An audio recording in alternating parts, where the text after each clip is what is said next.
विदेश भ्रमण करिवार इच्छा समस्त मनरे केउठी ना केउठी रहिछि, किंतु समस्तंकर एही इच्छा पूरण होई पारे।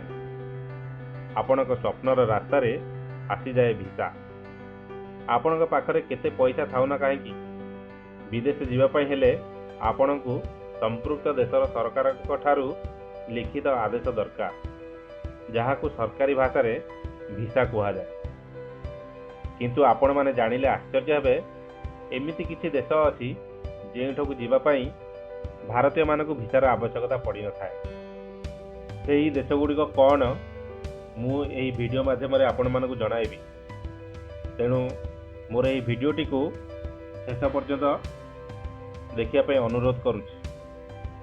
यदि वीडियोटी भल लगे तेबे लाइक और शेयर करिवे। मोर चैनल किछि जना को सब्सक्राइब करिया को भूलिबे नहीं। एवं बंधुगण, मु आशा करछि मोर एही वीडियोटी को विपुल मात्रा रे लाइक करिया पे। तेबे आसतु जानिबा केउ केउ देश गुड़िक बिना भिसा रे आपण माने जाई एही समर वैकेशन रे एंजॉय करि पारिबे। यह केवल भारतर सेही देश सहित सुसंपर्क जोगु संभव होई पारिछि। प्रथम देशटी हेउची नेपाल। नेपाल हेउची भारतर पड़ोसी देश। यह को जीवा पाई भारतीय मानक भिसार आवश्यकता पड़ी न थाए। भारतीय माने केवल बुलिया पाई नुहे, एठी रही चाकरी मध्य करि परिबे। आपण एठारे भारतीय आइडेंटिटी कार्ड देखाई आराम रे निज छुट्टी कटाई पारिबे।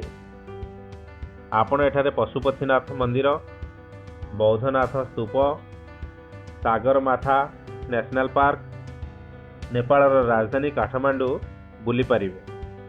प्रकृति और एडवेंचर प्रेमी उभयंक पाई यह एक स्वर्ग सदृश।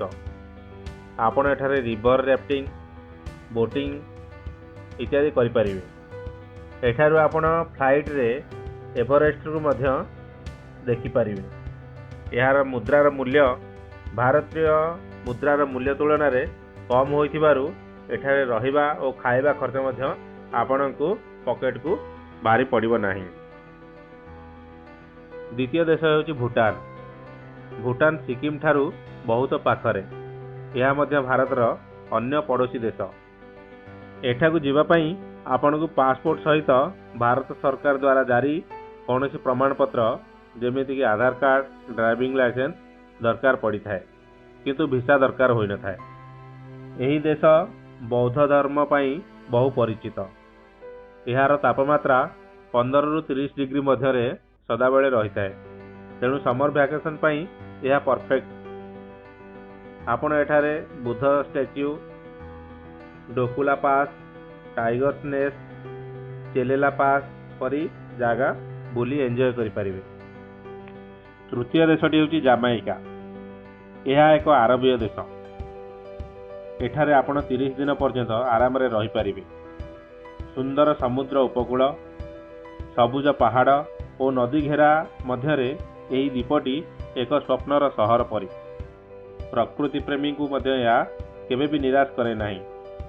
आपण एठाकु बुलिया पई गले नेग्रिल बीच, जेउठी समुद्रर निर्मल पानी सहित आपण को देखिबाकू मिलिबो धाड़ी धाड़ी नड़िया गछ। यह सह आपण माने मार्स रिवर रे राफ्टिंग करने सह डन्स रिवर वाटरफॉल मध्य मजा नहीं पारिबे।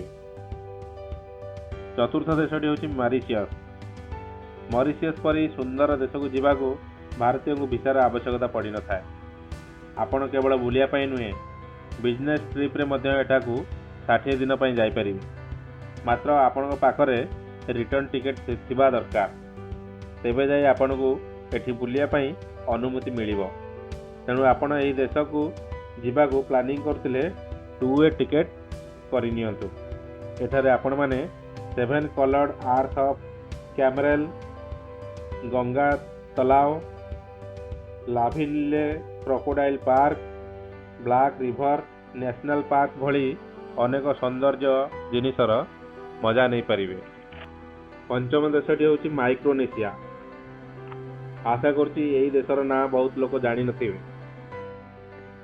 400टी द्वीप को नहीं यही सुंदर देश को जीवाई भारतीय को भिसार आवश्यकता पड़े ना। यही देशटीर नाम आपण मानू निश्चित आश्चर्य करुथिबो।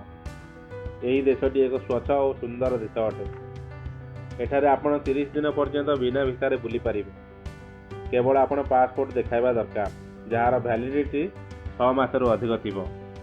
एठारे आपण माने केपीरोही waterfall, the blue hole, stone money, टेकोह रॉक परी अतुलनीय प्राकृतिक स्थान देखिपारे। आशा करुच्ची बंधुगण आपण माने निश्चित यही देश गुड़िक विषय जानिला परे जीवापाई प्लानिंग करेंगे जो भिसार दरकार नहीं, केवल पासपोर्ट और किसी गुड़े देश को बिना पासपोर्ट रे जापारे। तेणु आशा करुच्ची आपण यही समर वैकेशन को बहुत भाव में एंजॉय करेंगे एवं मोर वीडियोटी को प्रचुर परिमाण में लाइक, कमेंट और शेयर करेंगे। आपण मतामत अपेक्षा। धन्यवाद।